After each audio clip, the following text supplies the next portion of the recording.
Balochistan liberation army ನಾಶ ಮಾಡಿತ್ತು.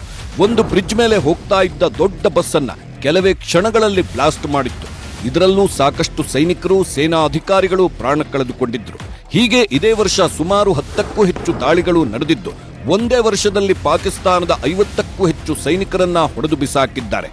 ಈಗ ಇಂಡಿಯಾ ದಾಳಿ ಜೊತೆ ಪಾಕಿಸ್ತಾನಕ್ಕೆ ಬಲೂಚಿಸ್ತಾನ್ ಕಾಟವು ಶುರುವಾಗಿದ್ದು, ಪಾಕಿಸ್ತಾನ ವಿಲವಿಲ ಅಂತ ಒದ್ದಾಡುವಂತಾಗಿದೆ.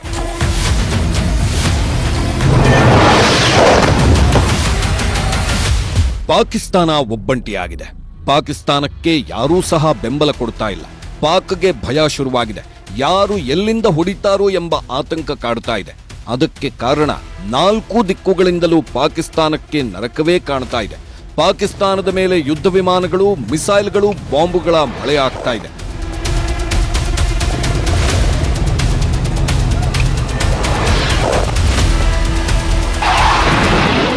ನಾಲ್ಕು ದಿಕ್ಕುಗಳಿಂದಲೂ ಪಾಕಿಸ್ತಾನಕ್ಕೆ ನರಕ ದರ್ಶನ.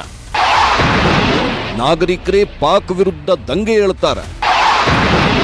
ಪಾಕ್ ವಿರುದ್ಧ ಬಲೂಚಿಸ್ತಾನ್ ಮುಗಿಬೀಳ್ತಾ ಇರೋದು ಯಾಕೆ? ಅಲ್ಲೆಲ್ಲೋ ಮಿಸೈಲ್ ದಾಳಿಯಾಯ್ತು ಅಂತ ನೋಡೋವಷ್ಟರಲ್ಲಿ ಇನ್ನೆಲ್ಲೋ ಬಾಂಬ್ ಬೀಳ್ತಾ ಇದೆ. ಅಯ್ಯೋ, ಬಾಂಬ್ ಬಿತ್ತು ಅಂತ ನೋಡೋವಷ್ಟರಲ್ಲಿ ಬೇರೆ